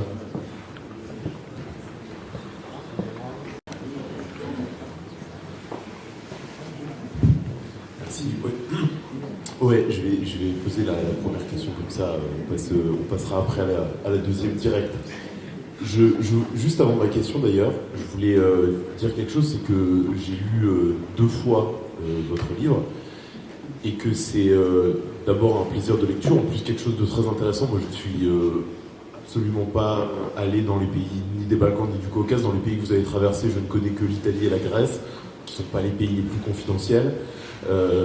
Et je dois dire vraiment que vous avez fait un grand livre d'histoire évidemment majuscule, mais aussi de petites histoires qu'on a un peu retracées là tout à l'heure au fil de vos lectures et de vos réponses. C'est vraiment un travail fabuleux que vous avez fait. Et évidemment qui invite le lecteur à aller dans ces pays. La question que j'ai envie de poser est plus actuelle. Ce matin, j'ai fait partie du petit groupe qui a été rencontré avec vous, les demandeurs d'asile à Metz, et beaucoup parlaient de la construction européenne. Ils disaient, en parlant de leur pays, qui souvent sont aux mains de pouvoirs, notamment dans les Balkans, de pouvoirs autoritaires, on va le dire comme ça, et qui disaient qu'ils ne comprenaient pas pourquoi l'Europe ne faisait rien pour eux, voire pourquoi l'Europe pouvait étudier leur candidature pour intégrer l'Union européenne. Et justement, on rencontre quand même, lorsque vous parcourez le littoral un peu désenchanté des Balkans, les nombreuses traces du mal qu'a pu faire la politique européenne, notamment en Croatie. Et donc j'ai envie de vous demander quelle est la relation qu'a l'Europe, qui est quand même centrée du côté occidental, envers ces confins qu'elle regarde, on a l'impression parfois de manière un peu supérieure. Alors bon, évidemment, c'est une relation extrêmement compliquée, extrêmement complexe. Les Balkaniques ne font pas la différence. Ils disent qu'ils sont eux aussi européens, et à juste titre, puisqu'ils sont sur le continent européen. La relation qu'entretiennent les pays des Balkans et l'Union européenne est une relation complexe. Pour les pays des Balkans, l'Union européenne, c'est l'espoir d'intégrer un jour un club des riches, d'intégrer une union qui leur permettra d'avoir des régimes démocratiques qui permettent à leurs habitants de travailler normalement, d'avoir une sécurité sociale qui leur permette de se soigner, d'avoir des services de base qui fonctionnent, ce qui n'est absolument pas le cas dans les pays de la région. Pour vous donner une idée, dans la majorité des pays de la région, pour pouvoir se soigner, il faut parfois donner des pots de vin. Pour étudier à la fac, il faut certainement payer certains professeurs, etc. Vous avez des États qui sont dans une faillite financière incroyable et puis une faillite institutionnelle profonde. C'est-à-dire que quand on est citoyen, je ne sais pas, de Serbie, de Macédoine ou de Bosnie, on ne peut pas compter sur l'État pour assurer les services de base qui sont la justice pour tous, l'égalité des chances, l'espoir d'un avenir meilleur, etc. Ces services de base, pour l'instant, dans les pays des Balkans, ne fonctionnent pas. Et donc, pour beaucoup de gens, l'Union européenne, c'est l'idéal d'un avenir potentiellement meilleur.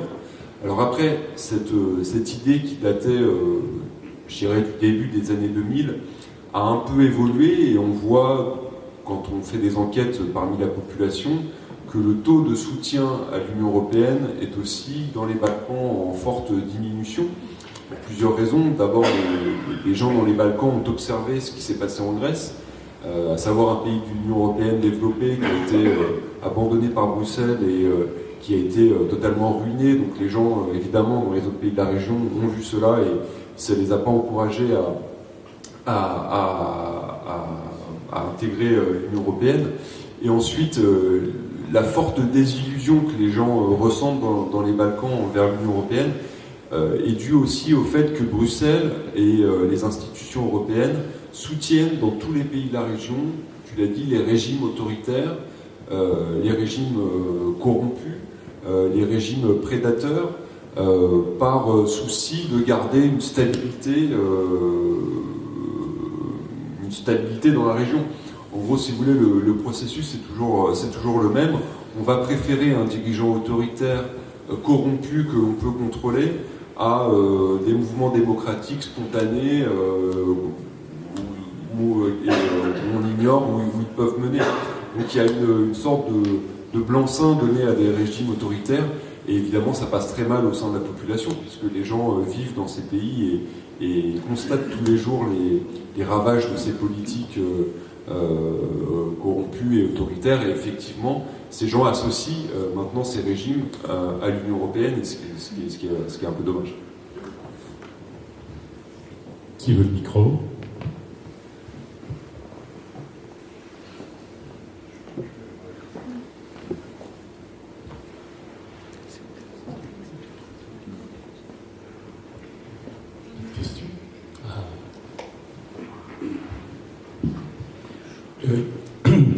Alors, suivant ce que vous venez de dire, là, donc, de ces pays un peu autoritaires et qui ont du mal à trouver de l'aide, comment se fait-il que la Slovénie, qui est un peu à l'extrême, qui s'est un peu tenue tranquille et qui, justement, va plutôt bien, on va dire. Alors, est-ce qu'elle fait encore partie des Balkans ou pas Bon, alors, la question de définir les Balkans, c'est une question qui n'a pas de réponse, pour commencer. La notion de Balkan, elle apparaît il n'y a pas si longtemps que ça. Au début, Balkan, c'est un mot turc, c'est l'appellation que les Turcs donnaient à une montagne de Bulgarie. Et c'est au début du 19e siècle qu'on a commencé à utiliser le mot Balkan pour désigner un beaucoup plus grand espace, plus ou moins la péninsule comprise entre la mer Adriatique, la mer Égée et la mer Noire. Sauf qu'on n'a jamais dit que les Balkans, ça commençait là ou ça s'arrêtait là. Donc, il n'y a pas de définition précise des Balkans. Si je vous dis la péninsule ibérique, bon, ben là c'est clair, c'est ce qui est au sud de la barrière des Pyrénées. Il y a 2 États, 3 peut-être, peu importe, on sait de quoi on parle. Dans le cas des Balkans, ça n'a jamais été défini. Et le problème, c'est qu'en plus, le terme de Balkan, il s'est imposé dans le discours occidental en même temps qu'un autre terme qui est celui de balkanisation. Balkanisation, ça renvoie pas au vocabulaire de la description géographique, mais plutôt des sciences politiques. C'est un concept qui est associé à l'idée d'éclatement, de morcellement, même au-delà, je dirais, d'une diversité de langues, de cultures, de peuples, de religions, mais d'une diversité qui serait inquiétante, menaçante. D'entrée de jeu, le terme de Balkan et son corollaire balkanisation assument une connotation négative dans l'imaginaire occidental. En réalité, pour comprendre de quoi il est question, il faut bien comprendre que ces mots s'inscrivent dans le champ des représentations occidentales, exactement comme le concept d'Orient. Et là, je pense aux travaux sur l'orientalisme du grand intellectuel palestinien Edward Said, qui ont été, je dirais, aussi transposés dans le contexte balkanique. Il y a des historiens qui ont travaillé, qui ont adapté ce concept-là. C'est la même logique. Et alors, du coup, dans les Balkans, souvent, les gens ont tendance à dire « Ah ben non, les Balkans, c'est pas nous, c'est le pays d'après, c'est le voisin. » Et les Slovènes ou les Croates sont très forts à ce petit jeu-là. En même temps, il y a des choses qui sont assez amusantes. Nous, on a passé pas mal de temps, c'était une escale aussi importante du voyage à Trieste. Trieste, aujourd'hui, on est en Italie. Mais Trieste, historiquement, ça a été le grand port de l'Autriche-Hongrie, de l'Empire des Habsbourg. La ville s'est développée au XVIIIe siècle pour être ce port des Habsbourg. Et Trieste, c'est une ville qui, au cours du XXe siècle, a été à plusieurs reprises fortement contestée entre l'Italie et la Yougoslavie. Et c'est une ville qui compte toujours une importante communauté, une importante minorité slovène. Et tous les gens de Trieste, les Slovènes comme les Italiens, sont extrêmement fiers de dire « notre ville, c'est la porte des Balkans ». Alors il y a un truc un peu bizarre, c'est que Trieste sur la porte des Balkans, vous passez la porte et puis après vous arrivez en Slovénie et c'est pas les Balkans. Donc, il y a la porte, et puis d'ailleurs je sais pas, vous cassez la figure parce que la porte n'ouvre pas dans les Balkans. Enfin il y a un truc où les gens pour monter la maison sont un peu bourrés dans les plans. Donc tout ça pour dire à quel point les concepts sont toujours un petit peu dangereux. Ensuite sur le fond, oui, la Slovénie pour différentes raisons, qui était la république la plus riche, la plus développée de l'ensemble du Yougoslave, s'en est pas trop mal tiré depuis son adhésion à l'Union européenne, mais je dirais 2 choses. Déjà, la Slovénie a adhéré à l'Union en 2004, et tous les pays qui ont adhéré en 2004 ont véritablement bénéficié d'une série de politiques européennes, ce qui n'a pas été le cas des pays qui sont rentrés en 2007, comme la Bulgarie ou la Roumanie, et encore moins de la Croatie, qui est rentrée en 2013, au moment où la crise de l'Union européenne battait son plein, la crise économique, financière mondiale, et la crise aussi de l'Europe comme institution.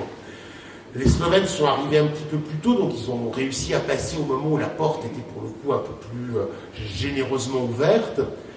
Dans le même temps, il ne faut pas non plus s'illusionner.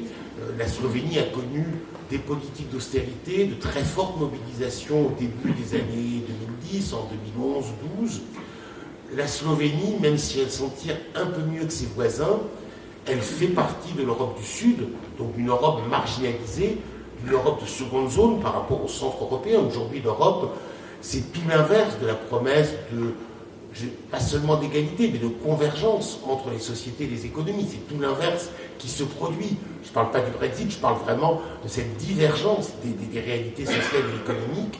Et la Slovénie, clairement, fait partie d'une Europe du Sud, qui est une Europe pauvre et qui est une Europe de plus en plus marginalisée. La situation est encore bien pire en Bulgarie ou en Roumanie. Pour vous donner une idée, les travailleurs qualifiés slovènes vont travailler sans problème en Autriche ou en Allemagne, et les travailleurs qualifiés des Balkans vont travailler en Slovénie. Donc vous avez une chaîne comme ça qui se met en place, sachant que dans les Balkans même, on commence aujourd'hui à manquer de main-d'œuvre, notamment sur la côte croate pendant l'été. Les bars et les hôtels et les restaurants ont du mal à trouver des employés pour travailler durant la saison.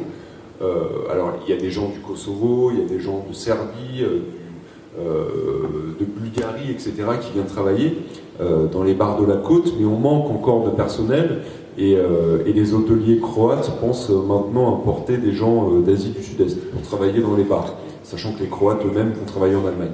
Donc vous avez comme ça une chaîne de migration économique qui se met en place, et la Slovénie n'échappe pas à ce phénomène. Vous avez parlé de... C'est bon. Vous avez parlé de Trieste et c'est une question que j'avais depuis hier soir en fait dans ma poche. Du coup, je la sors. C'était ceux qu'on croise aussi dans ce livre, c'est des écrivains. Et bon, il est question bien sûr de Pierre Loti, d'Ossip Mandelstam, de Nazim Hikmet. J'ai envie que vous évoquiez deux auteurs qui croisent le livre. Moi, il y en a un que je ne connaissais pas, c'est Edmond About, qui est en plus originaire de Moselle, qui passe par la Grèce, je crois. Et l'autre, c'est un vieux monsieur qui a maintenant 105 ans. Quand vous le croisez, il est un peu moins âgé. C'est Boris Pahor, justement à Trieste, où il y a d'ailleurs une statue de James Joyce aussi. Et donc, Joyce a eu terriblement froid sous l'arbre, et il n'a pas tellement apprécié la ville.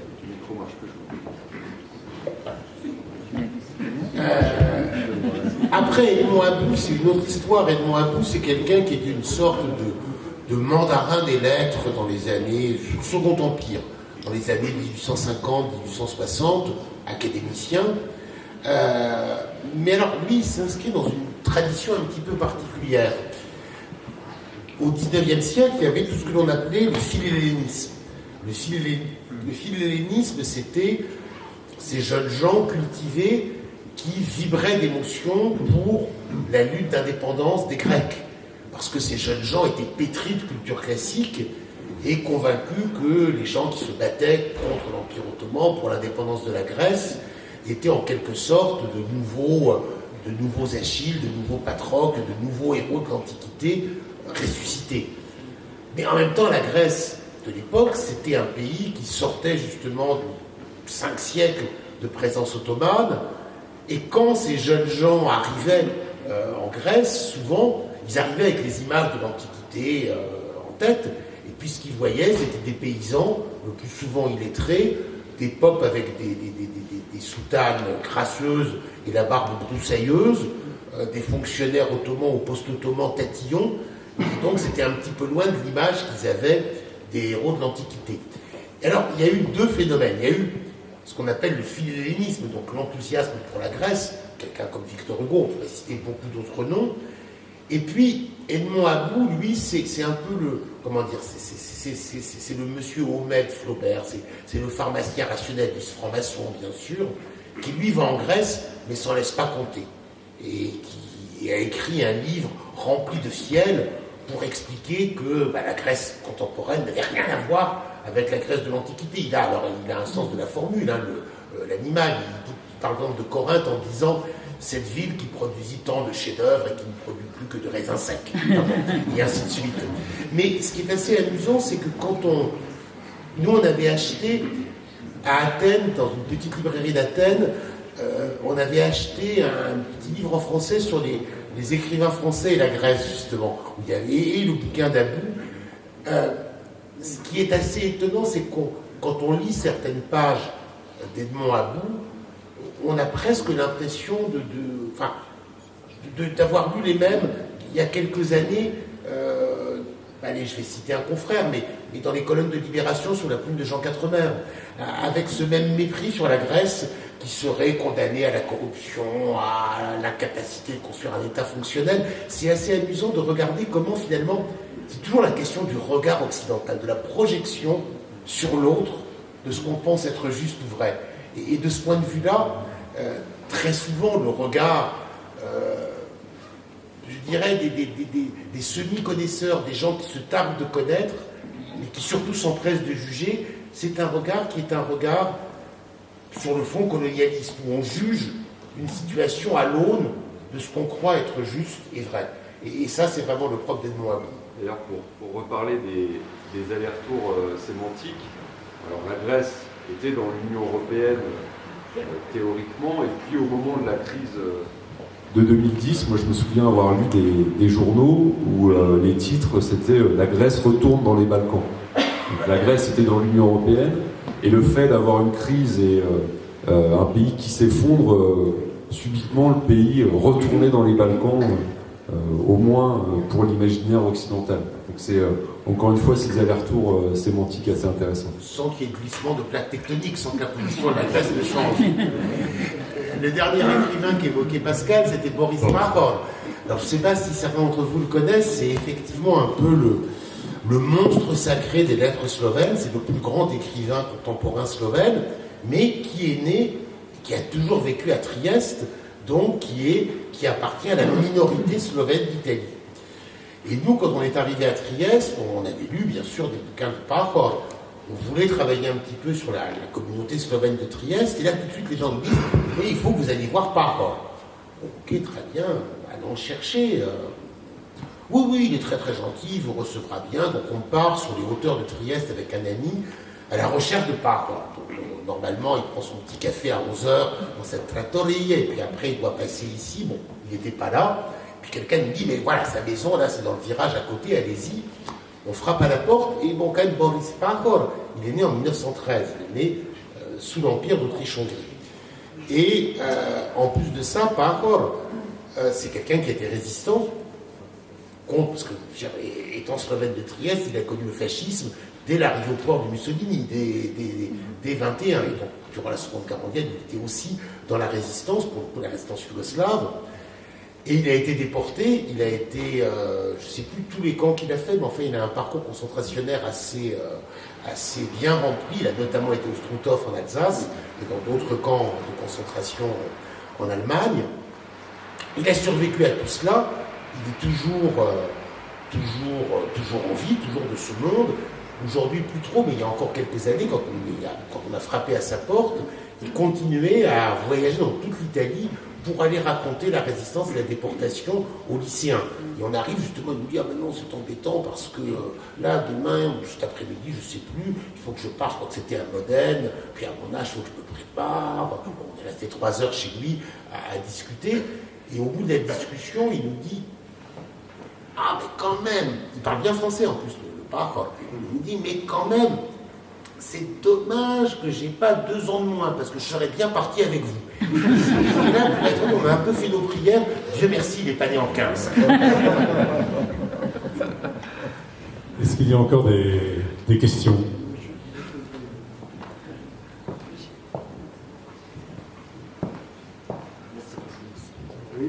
Juste, parce que je vois dans votre périple, vous avez terminé par l'Ukraine.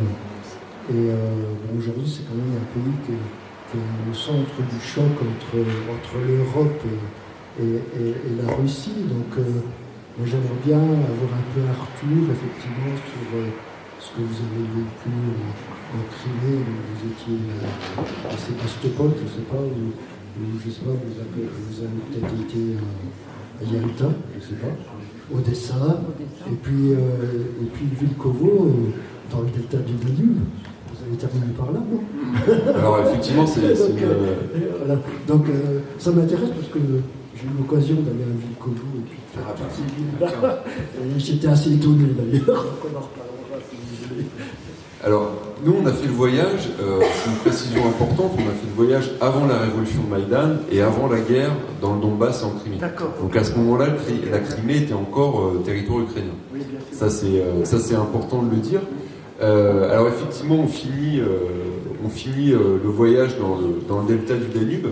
Sans vous dire la fin du livre, là où se mêlent les eaux, c'est la dernière phrase en fait. Et c'est là où se mêlent les eaux du Danube et celles de la mer Noire. Alors, comme le disait Jean Arnaud tout à l'heure, on aurait pu continuer encore le voyage. On est arrivé dans le delta du Danube avec ces eaux du plus long fleuve d'Europe qui arrivait dans la mer Noire, et on s'est dit qu'effectivement il fallait arrêter le voyage à cet endroit. Ce fleuve qui charrie toutes les pollutions du continent, toutes les eaux qui traversent Budapest, Vienne, Belgrade, beaucoup de grandes villes d'Europe centrale, et puis qui finit sa course dans le delta. Alors le delta, c'est la plus grande zone humide d'Europe. Il est partagé entre l'Ukraine et la Roumanie. Nous, on était, pour finir notre voyage, dans la partie ukrainienne du delta, et c'est encore aujourd'hui une région extraordinairement riche, je dirais, en culture et en peuples différents. Le delta a toujours été une zone difficile d'accès, où vivre est compliqué. Les gens qui habitent dans le delta, encore aujourd'hui, beaucoup d'entre eux boivent l'eau du Danube pour s'hydrater. Donc il faut imaginer un peu la pollution qu'ils ingurgitent tous les jours, même si l'eau est filtrée malgré tout par la végétation. Donc le delta est toujours, est en quelque sorte, une terre de refuge. A toujours été une terre de refuge. Quand des gens fuyaient les grandes occupations, l'Empire ottoman, l'Empire russe, les gens se réfugiaient dans le delta. Et donc dans le delta, on trouve aujourd'hui évidemment des Ukrainiens, des Roumains, des Turcs, des vieux croyants qui sont une minorité russe installée dans le delta il y a plusieurs siècles. On trouve des Roumains, on trouve des Albanais, on trouve toute une série de populations. Et on a passé, c'est vrai, pas mal de temps à naviguer entre ces différents groupes. Peut-être on peut lire un dernier passage qui se situe dans le delta, dans la réserve de la biosphère, côté ukrainien, là où on a passé une nuit. Et qui illustre bien... Non, je crois qu'on va lire deux passages, si tu voulais en lire un. Mais là, une petite histoire sur le delta. Donc on était effectivement dans cette réserve de la biosphère, une sorte de centre écologique ukrainien, où par le biais d'un ami d'amis, on avait pu trouver l'hospitalité. Et voilà. La nuit, l'Institut et les domaines de Gueorgui. Le gardien qui nous surprend sur la terrasse où nous enfilons des bières, accablés par la chaleur qui monte des canaux. L'homme ramène quelques flasques de vin local et les présentations sont vite faites. Gueorgui est d'origine bulgare, mais il est né dans un village roumanophone et assure que le roumain est la langue qu'il manie le mieux. Sa femme est gagaouze. Elle appartient au plus beau peuple de la terre. Personne, nul être humain, ni les Ukrainiens, ni les Bulgares, ni les Russes, ne possède le quart des qualités morales des gagaouses. 20 ans après son mariage, Gueorgui se félicite encore de son choix. Nul ne l'emporte en vertu sur les gagaouses, pas même les Roumains. Non, pas plus que les Albanais. Y a-t-il encore des Albanais dans le delta?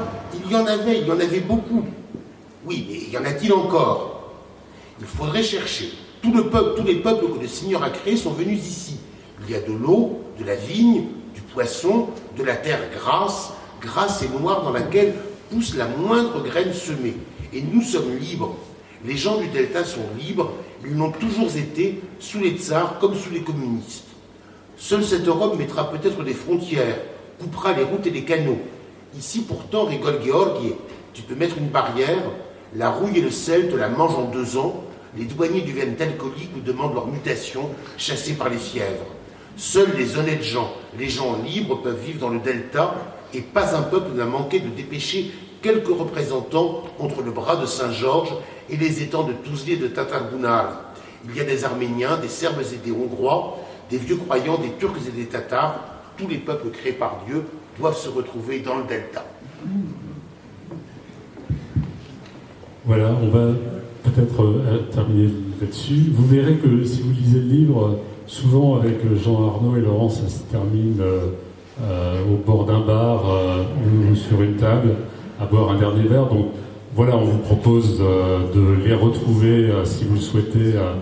Leur livre là en signature, de les retrouver au coin du bar avec un dernier morceau quelques morceaux, je crois encore de la fanfare Couche-Tard. On vous souhaite une très très belle soirée. Merci à vous tous. Bravo Eliane pour cette présentation et merci à Jean Arnaud et Laurent. Bonne soirée à tous. Et n'oubliez pas le chapeau, les adhésions, vos mails si vous voulez être tenu au courant. Merci.